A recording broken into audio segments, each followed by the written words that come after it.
जय हिंद साथियों, स्वागत है आप सभी का सक्सेस वर्ल्ड एमसीक्यू चैनल पर। तो दोस्तों, आज की इस वीडियो में बिहार पुलिस कांस्टेबल की नई भर्ती के लिए मॉडल प्रैक्टिस सेट नंबर 22 को कवर करेंगे।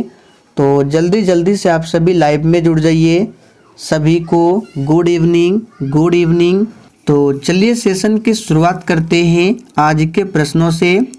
तो पहला प्रश्न आपके सामने है, भारत की सिलिकॉन वैली स्थित है। बहुत ही शानदार प्रश्न है। चलिए आप सभी लाइव चैट में आंसर बताएंगे। भारत की सिलिकॉन वैली स्थित है। तो देखिए दोस्तों, पहले प्रश्न का आंसर जो ही बच्चे लाइव चैट में बी ऑप्शन को दिए हैं, आपका बिल्कुल सही जवाब है। कर्नाटक की राजधानी बेंगलुरु में भारत की सिलिकॉन वैली स्थित है। इसरो का जो हेड क्वार्टर है ये भी बेंगलुरु में है। पूछा जाता है साइलेंट वैली, तो इसे भी याद कर लीजिए। साइलेंट वैली कहाँ है? केरल में है। और फूलों की घाटी पूछा जाता है, उत्तराखंड में है। दूसरा प्रश्न है, वाई सोशलिज्म नामक पुस्तक का लेखक कौन है? चलिए दूसरे प्रश्न के लिए आंसर कीजिए। वाई सोशलिज्म नामक पुस्तक का लेखक कौन है? वेरी इंपॉर्टेंट पुस्तक है, एग्जाम में पूछा जा सकता है, तो इसे याद कर लीजिए। तो ये लिखा गया है जयप्रकाश नारायण के द्वारा। और संपूर्ण क्रांति का नारा किसने दिया था? तो जयप्रकाश नारायण ने ही संपूर्ण क्रांति का नारा दिया था। जयप्रकाश नारायण को लोकनायक की उपाधि दी गई है। इन सभी फैक्ट को जरूर ध्यान रखें। कृषि का आरंभ हुआ था, किस युग में हुआ था? चलिए आंसर बताएंगे। कृषि का आरंभ किस युग में हुआ था? तो दोस्तों, यहाँ पे तीसरे प्रश्न का आंसर क्या होगा? याद कर लीजिए, काफ़ी ज़्यादा इम्पोर्टेंट है। कृषि का जो आरंभ हुआ था नवपाषाण काल में। तो जो ही बच्चे सी बता रहे हैं, आपका बिल्कुल सही जवाब है। और दोस्तों, बिहार पुलिस कांस्टेबल की नई भर्ती के लिए एक न्यू बैच को स्टार्ट किए हैं। उस बैच में सब्जेक्ट वाइज क्लास चलेगा और वो क्लास आपको डेली रात 9 बजे लाइव चैट के साथ मिलेगा। तो आप सभी उस क्लास को ज़रूर अटेंड करें ताकि आपकी तैयारी और भी बेहतर हो सके। तो टाइमिंग को ज़रूर ध्यान रखें, रात 9 बजे से। तो कृषि का आरंभ हुआ था नवपाषाण युग में। आगे देखिए, वेल्डिंग में प्रयोग होने वाली गैस कौन सी है? काफ़ी ज़्यादा इम्पोर्टेंट प्रश्न है। बिल्कुल इसी तरह के प्रश्न आपके एग्जाम में पूछे जाएंगे। चलिए आंसर बताइए। वेल्डिंग में प्रयोग होने वाली गैस कौन सी है? तो दोस्तों याद कर लीजिए, वेल्डिंग में प्रयुक्त होने वाली गैस है ऑक्सीजन तथा एसिटिलीन। तो देखिए सी ऑप्शन में दिया गया है। रोगजनक सूक्ष्म जीवों की वृद्धि को रोकने वाली दवाओं को क्या कहा जाता है? चलिए 5 के लिए आंसर बताएंगे फटाफट से। तो देखिए दोस्तों, रोगजनक सूक्ष्म जीवों की वृद्धि को रोकने वाली दवाओं को एंटीबायोटिक्स कहा जाता है। तो सही जवाब है डी ऑप्शन, एंटीबायोटिक्स। और देखिए, जैसे ये क्लास खत्म होगा उसके बाद ठीक रात 9 बजे वो क्लास आपका स्टार्ट हो जाएगा सब्जेक्ट वाइज का। आगे देखिए, ब्रोमीन होती है, फटाफट से आंसर बताएंगे। ब्रोमीन होती है। तो देखिए दोस्तों, ब्रोमीन जो है ये एक लाल द्रव है। तो यहाँ पे आपको ऑप्शन के अकॉर्डिंग बस बताना है ब्रोमीन क्या है। लाल द्रव है। और ब्रोमीन जो है ये द्रव अवस्था में पाया जाने वाला एकमात्र अधातु है जो कि द्रव अवस्था में पाया जाता है। याद रखिएगा, ब्रोमीन का परमाणु क्रमांक कितना होता है? 35 होता है। और ब्रोमीन जो है ये हैलोजन वर्ग का तत्व है। तो इन सभी फैक्ट को जरूर ध्यान रखें। घड़ी में प्रयोग होने वाले क्वार्ट्ज क्रिस्टल होते हैं। बिल्कुल टॉप लेवल का प्रश्न है, फटाफट से आप सभी आंसर करते जाइए। घड़ी में प्रयोग होने वाले क्वार्ट्ज क्रिस्टल होते हैं। तो देखिए दोस्तों, ये होते हैं सिलिकॉन डाइऑक्साइड। तो बी ऑप्शन जो ही बच्चे दिए हैं, आपका बिल्कुल सही जवाब है। इनमें से कौन सा ऊतक पौधों में जल के परिवहन के लिए जिम्मेदार होता है? और देखिए, अगर आपको किसी भी प्रश्न में थोड़ा भी डाउट होता है तो आप लोग तुरंत कमेंट करके पूछें आपके कमेंट का रिप्लाई 100% दिया जाएगा।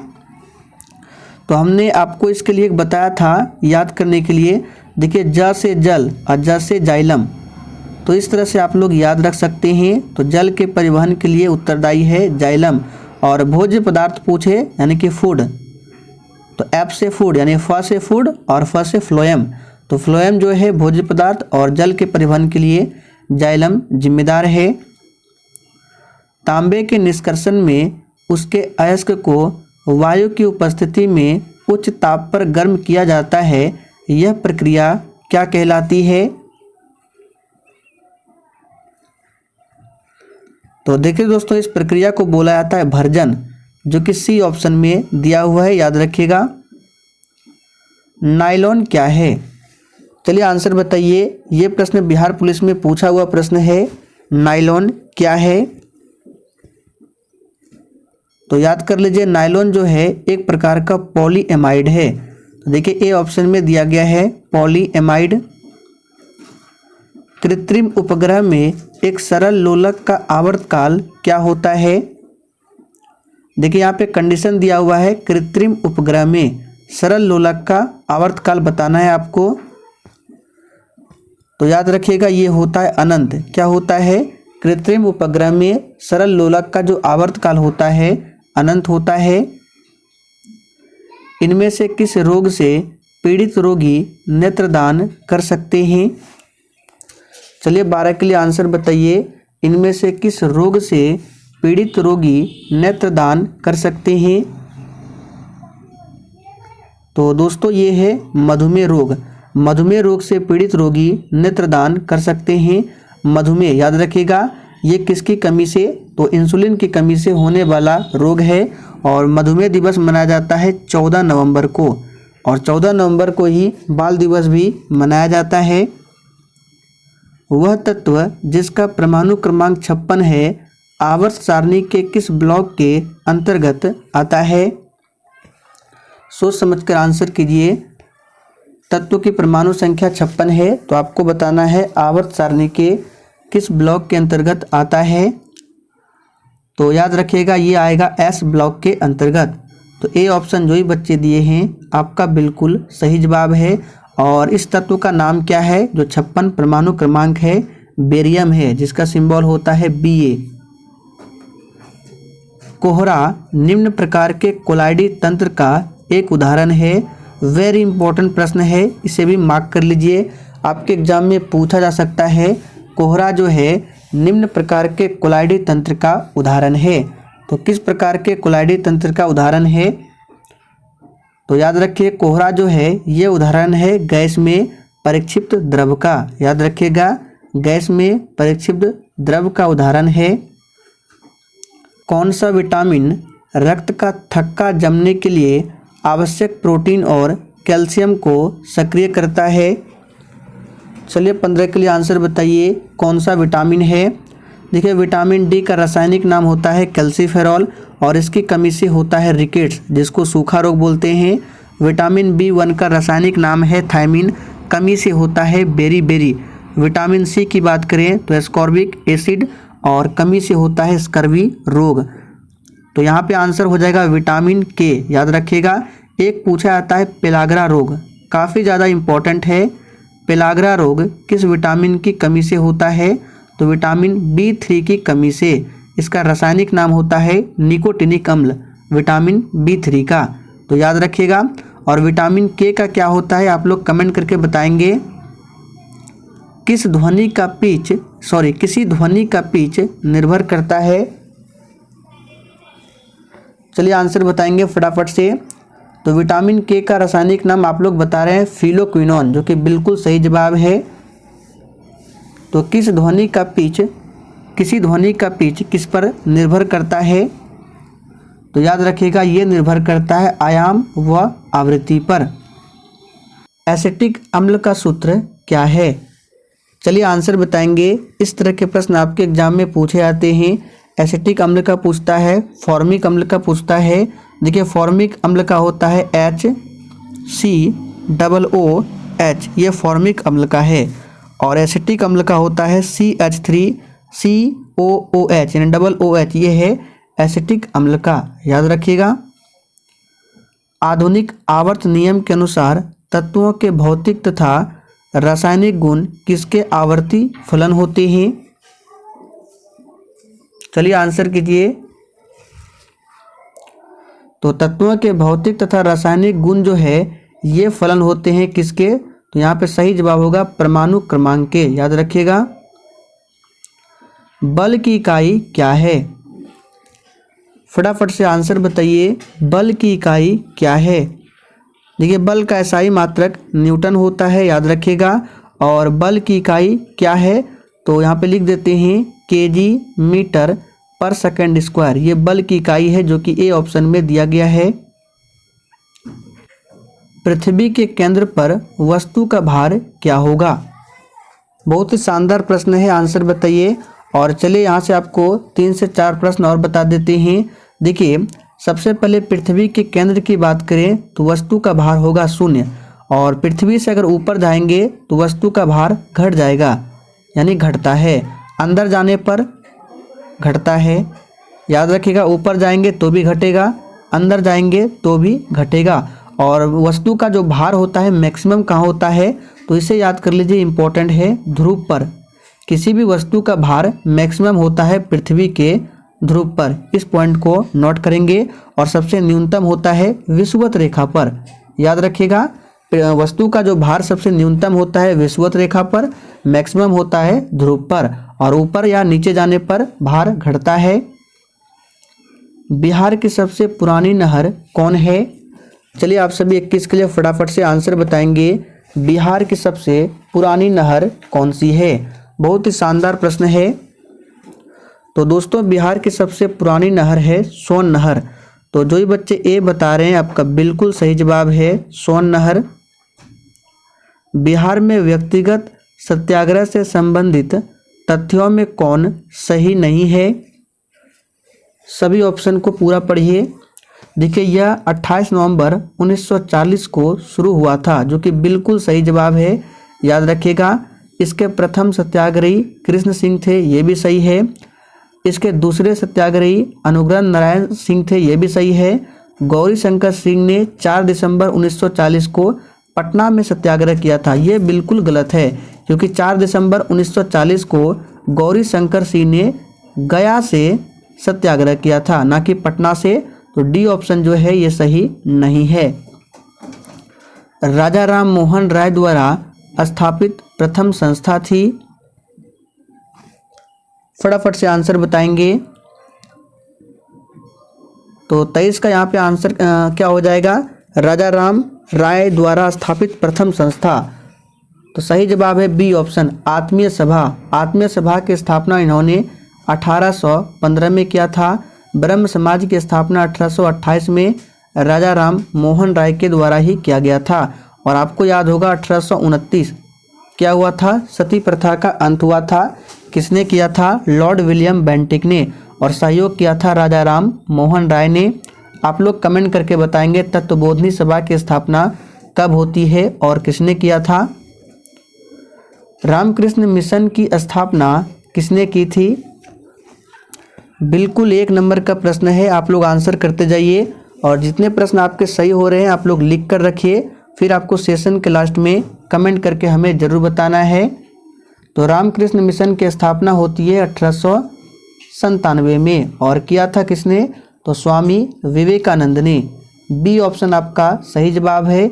एक पूछा था बेलूर मठ, तो बेलूर मठ की स्थापना होती है 1887 में, इसे भी ध्यान रखेंगे। बलवंत राय मेहता समिति किस वर्ष की है? तो देखिए दोस्तों बलवंत राय मेहता समिति की जो स्थापना होती है 1957 में। तो जो ये बच्चे ए बता रहे हैं आपका बिल्कुल सही जवाब है 1957 में। भारतीय संविधान का कौन सा अनुच्छेद अंतर्राज्य नदी जल विवाद से संबंधित है? चलिए 26 के लिए आंसर बताएंगे। कौन सा आर्टिकल है जो अंतर्राज्यीय नदी जल विवाद से संबंधित है? तो ये है आर्टिकल 262, जो कि बी ऑप्शन में दिया गया है, अनुच्छेद 262 है। बिहार में होम रूल आंदोलन के संस्थापक कौन थे? फटाफट से आंसर बताएंगे। देखिए, होम रूल प्रारंभ हुआ था 1916 में। डेट आपको याद रखना है, कब? तो 1916 में। और बिहार में होम रूल आंदोलन के संस्थापक कौन थे? तो मजहरूल हक। देखिए, बी ऑप्शन में दिया गया है, मजहरूल हक थे। भारत छोड़ो आंदोलन कब प्रारंभ हुआ? देखिए, भारत छोड़ो आंदोलन में ही महात्मा गांधी ने करो या मरो का नारा दिया था। तो इसे जरूर नोट करेंगे। करो या मरो का नारा किसने दिया था? महात्मा गांधी ने। किस आंदोलन में? तो भारत छोड़ो आंदोलन में। यहाँ पे आपको ऑप्शन के अकॉर्डिंग आंसर बताना है। चलिए, तो आंसर क्या हो जाएगा? भारत छोड़ो आंदोलन 9 अगस्त 1942। देखिए, ऑप्शन में दिया गया है, कहीं कहीं 8 अगस्त भी मिलता है, तो जैसा ऑप्शन में मिले आपको वो आंसर देना है। 1857 के विद्रोह के समय भारत का गवर्नर जनरल कौन था? तो देखिए, 1857 की क्रांति की जो शुरुआत होती है 10 मई से, और कहाँ से? उत्तर प्रदेश के मेरठ से। और जो 1857 का विद्रोह है, इस समय भारत का गवर्नर जनरल कौन था? तो लॉर्ड कैनिंग। याद रखिएगा, लॉर्ड कैनिंग थे। लॉर्ड डलहौजी को भारत में रेलवे का जनक माना जाता है, और राज्य हड़प नीति जो है इसी के काल में आया था, लॉर्ड डलहौजी। बिहार आर्थिक सर्वेक्षण पहली बार किस वित्तीय वर्ष के लिए प्रकाशित किया गया था? चलिए, तो इसके लिए आंसर बताएंगे। तो देखिए दोस्तों, बिहार आर्थिक सर्वेक्षण जो है पहली बार 2006-07 में प्रस्तुत किया गया था, यानी प्रकाशित किया गया था। सही जवाब है बी ऑप्शन में। और भारत में पूछे तो बिहार में देखिए 2006-07 में, और भारत में पहला आर्थिक सर्वेक्षण जो है 1950-51 में प्रस्तुत किया गया था। तो दोनों को याद रखिएगा, ये बिहार का है और ये भारत का है।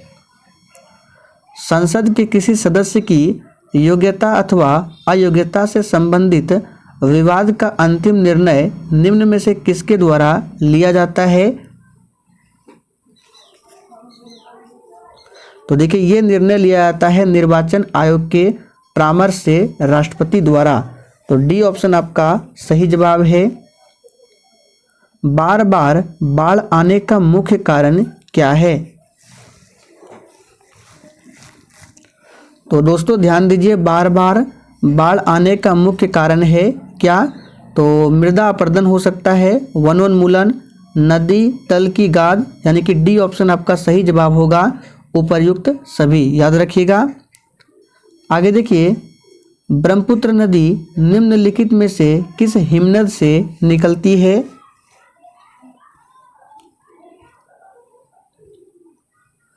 तो दोस्तों, ब्रह्मपुत्र नदी जो है ये निम्नलिखित में से किस हिमनद से निकलती है? तो चेमा युंगडुंग, जो कि डी ऑप्शन में दिया गया है, चेमा युंगडुंग हिमनद से निकलती है। किस अभिलेख में अशोक का नाम उल्लेखित है? चलिए आंसर बताएंगे। अशोक कौन थे? तो याद रखिएगा, बिंदुसार के पुत्र थे। और बिंदुसार किनके पुत्र थे? तो चंद्रगुप्त मौर्य के, जिन्होंने मौर्य वंश की स्थापना की थी, चंद्रगुप्त मौर्य ने। यहाँ पर सही जवाब हो जाएगा, मास्की का लघु शिलालेख में अशोक का नाम उल्लिखित है। राष्ट्रीय विकास परिषद का गठन कब किया गया था? चलिए 35 के लिए फटाफट से आंसर बताएंगे। तो राष्ट्रीय विकास परिषद का गठन हमने आपको पहले भी बताया था, 1952 में किया गया था, यानी 6 अगस्त 1952 में। यहाँ पे सी ऑप्शन आपका सही आंसर है।